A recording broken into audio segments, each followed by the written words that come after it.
Gas prices are about to jump by 70 cents per gallon, and it's not because of OPEC. It's not because of some pipeline shutdown. It's because Canada just signed a $30 billion energy deal with China that's going to flip the entire North American fuel market upside down. Now, look, most people won't even hear about this until they're staring at a pump charging them $5, maybe $6 a gallon.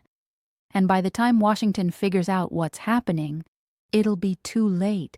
Let's be real for a second. While the mainstream media's obsessing over tariff threats and border drama, Canada just made a move that could cut off America's energy lifeline. Here's what they're not telling you. Canada supplies nearly 4 million barrels of oil to the U.S. every single day.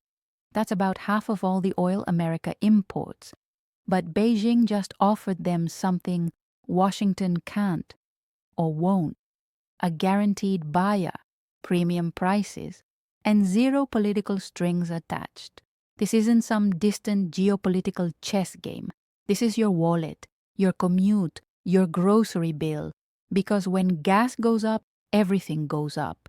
And right now, the clock's already ticking. Here's how it went down. 3 weeks ago, Canada's energy minister flew to Beijing. Quietly, no press conference, no headlines. The meeting lasted 6 hours. What came out of it? A $30 billion commitment from China to buy Canadian crude oil and liquefied natural gas over the next decade. Believe it or not, that's more than double what the U.S. currently pays Canada annually for energy imports. Now, you might be thinking, so what? Canada can sell to whoever they want. Sure, except here's the problem. Canada doesn't have unlimited supply. If they're shipping more barrels to Shanghai, that means fewer barrels coming to Texas, Ohio, and Michigan. It's basic math, and the numbers don't lie. See, Canada produces about 5 million barrels of oil per day. They use about 1 million domestically. That leaves 4 million for export. And guess who's been buying almost all of that? The United States. But China just showed up with a checkbook that makes American contracts look like pocket change.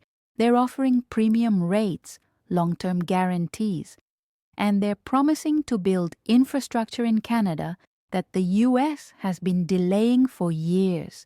We're talking pipelines, refineries, export terminals on the Pacific coast.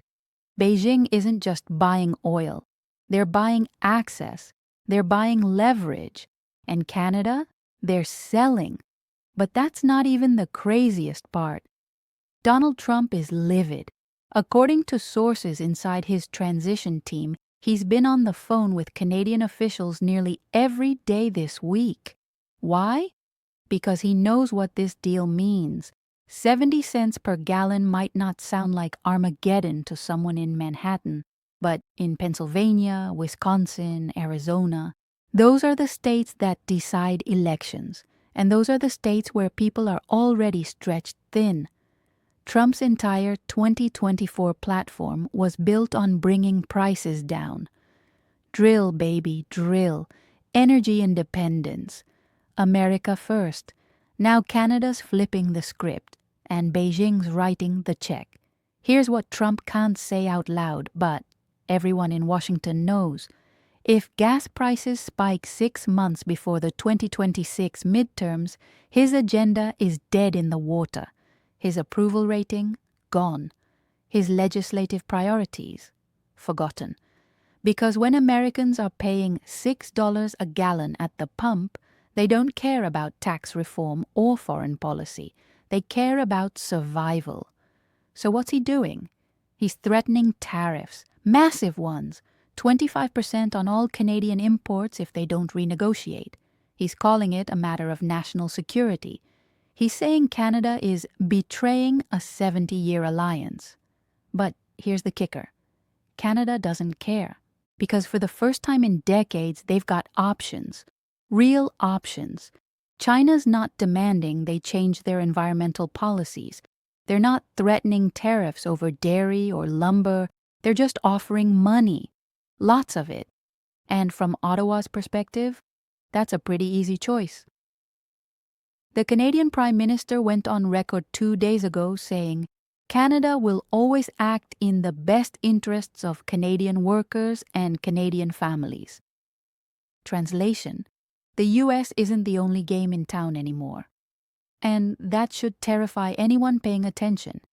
And that brings us to the real nightmare scenario. Let's walk through what's about to unfold. Step 1. Canada starts diverting oil shipments to China. It's already happening.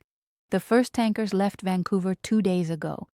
18 fully loaded crude carriers, each one holding 2 million barrels. That's oil that used to be headed for California, Washington, and Oregon. Not anymore. Step 2. U.S. refineries start running low on Canadian crude. They can't just flip a switch and get oil from somewhere else. It takes months to reroute supply chains. See, American refineries, especially in the Midwest, are built to process heavy Canadian crude. It's thick, it's high in sulfur, it requires specialized equipment. You can't just swap in Saudi oil or Venezuelan oil and expect the same results. It doesn't work that way. So what happens when those refineries start running at 70% capacity instead of 100? They produce less gasoline, less diesel, less jet fuel, and when supply drops, prices explode. Step 3. Prices spike fast. We're talking 70 cents, maybe $1 per gallon within 90 days. Now look, the White House will blame Russia. They'll blame OPEC. They'll blame corporate greed. But the real reason? Canada chose China over the US, and Washington didn't see it coming. Here's what makes this different from past energy crises. This isn't a hurricane shutting down refineries. This isn't some Middle Eastern war disrupting tankers. This is a trade partner, our biggest trade partner, deciding we're no longer their priority customer. Think about that for a second. The country that shares a 5,000-mile border with us. The country we've had free trade agreements with for decades. They just looked at the US and said, thanks, but we found someone better. And when gas goes up, it's not just your commute that gets expensive. Shipping costs go up. Food prices go up. Everything that moves on a truck, a plane, or a train gets more expensive. Let me give you a real example. Right now, it costs about $1,200 to ship a container of goods from Los Angeles to New York. If diesel prices jump $1 per gallon, that cost goes to $1,800, maybe $2,000. And who pays for that? You do, in the form of higher prices on everything from cereal to sneakers. You're looking at another inflation wave, just when people thought things were stabilizing. The Federal Reserve was finally talking about cutting interest rates, mortgage rates were starting to come down. All of that out the window, because inflation doesn't care about your plans. It doesn't care about your budget. And here's the worst part.